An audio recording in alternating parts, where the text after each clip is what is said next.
नमस्कार, Byju's exam prep IAS Hindi में आप सभी का स्वागत है। और आज की बड़ी खबर में हम चर्चा करने वाले हैं विश्व पर्यावरण दिवस के ऊपर। तो आज के इस सत्र में हम ये समझने का प्रयास करेंगे कि आखिर विश्व पर्यावरण दिवस कब से मनाया जा रहा है, इसके पीछे का इतिहास क्या है और क्यों यह दिवस हमारे लिए बहुत ही महत्वपूर्ण है। तो आइए शुरू करते हैं आज के इस सत्र को। आज के विषय पर चर्चा शुरू करने से पहले एक बहुत ही महत्वपूर्ण सूचना आप सभी के लिए है।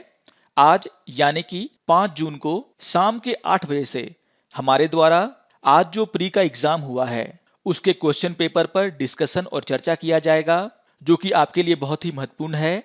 तो आप सभी को ध्यान में रखना है कि आज के शाम 8 बजे से लाइव हमारे द्वारा प्री एग्जाम में पूछे गए प्रश्नों पर चर्चा किया जाएगा, उसका विश्लेषण किया जाएगा और आप सभी इस लाइव सेशन को ज्वाइन करके इसका फायदा उठा सकते हैं।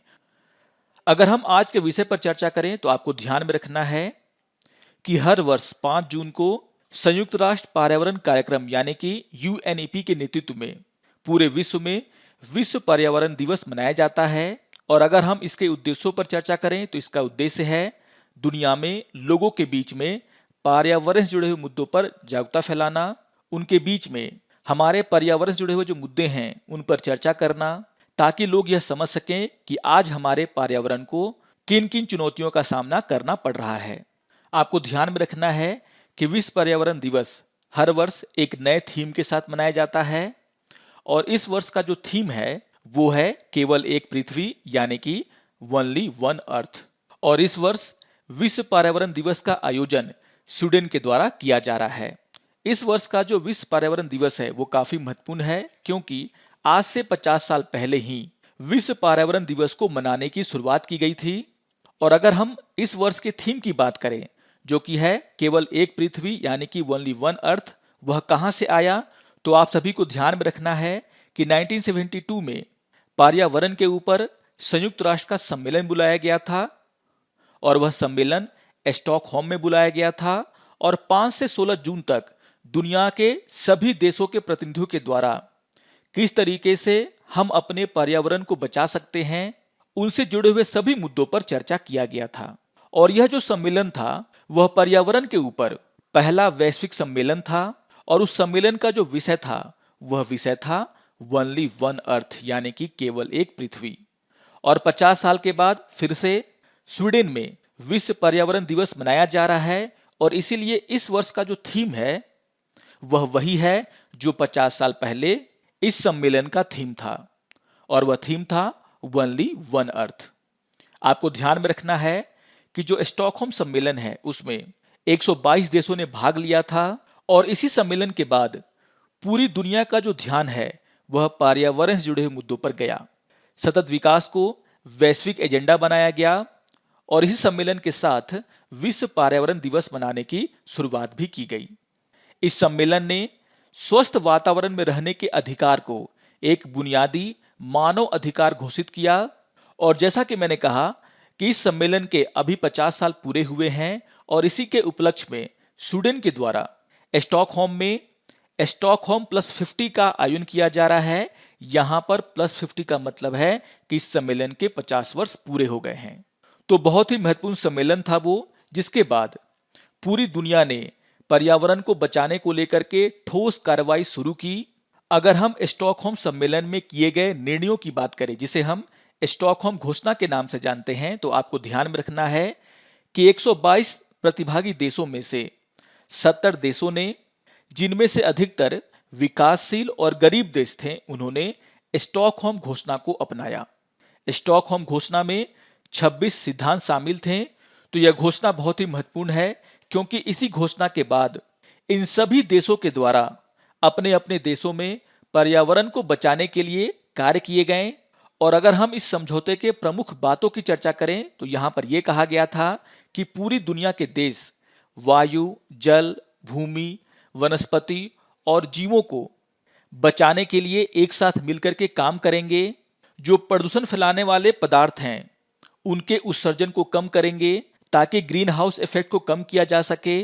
इसमें यह कहा गया था कि प्रदूषण के खिलाफ लड़ाई में गरीब और विकासशील देशों को दुनिया के अमीर देशों के द्वारा समर्थन किया जाएगा, उन्हें सहायता प्रदान किया जाएगा। तो इस तरह के बहुत ही महत्वपूर्ण समझौते स्टॉकहोम घोषणा में किए गए थे, जिसको कि आपको ध्यान में रखना है। अगर हम स्टॉकहोम घोषणा के महत्व की बात करें, तो जैसा कि मैंने आपको पहले ही कहा कि इस सम्मेलन के बाद ही पूरी दुनिया में जो पर्यावरण जुड़े मुद्दे थे उन पर चर्चा होना शुरू हुआ। जो विलुप्त प्रजातियां हैं उनको बचाने के प्रयास शुरू किए गए। प्रदूषण फैलाने वाले जो विषाक्त पदार्थ हैं उनको कैसे उत्सर्जित होने से रोका जाए, इन सभी पर दुनिया के देशों के बीच में, लोगों के बीच में चर्चाएं शुरू हुई।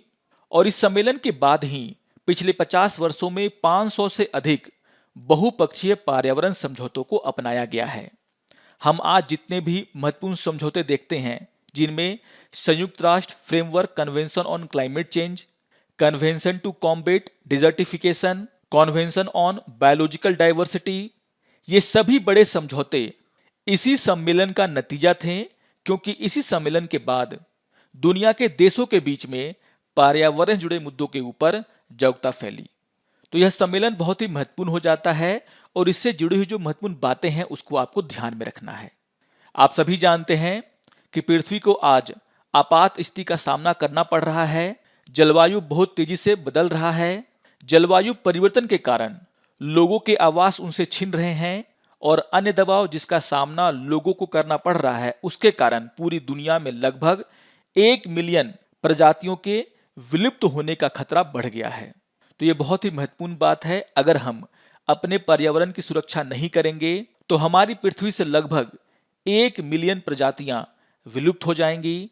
आप सभी जानते हैं कि हमारी हवा, जमीन, पानी सभी प्रदूषित हो रहे हैं और यहाँ पर बहुत सारे लोगों का ये कहना है कि अगर हमें इस सदी के अंत तक ग्लोबल वार्मिंग को 1.5 डिग्री सेल्सियस से नीचे रखना है तो हमें 2030 तक वार्षिक ग्रीन हाउस गैस उत्सर्जन को आधा करना होगा। लेकिन अगर हमने कार्रवाई नहीं की तो हम इस लक्ष्य से चूक जाएंगे। और यहाँ पर यह आशंका जताई गई है कि अगर दुनिया के देशों के द्वारा कोई कार्रवाई नहीं की जाती है तो वायु प्रदूषण सिर्फ 1 दशक के भीतर ही 50% से अधिक बढ़ जाएगा और जलीय पारिस्थितिक तंत्र में जो बहने वाला प्लास्टिक कचरा है वो भी 2040 तक लगभग 3 गुना हो जाएगा।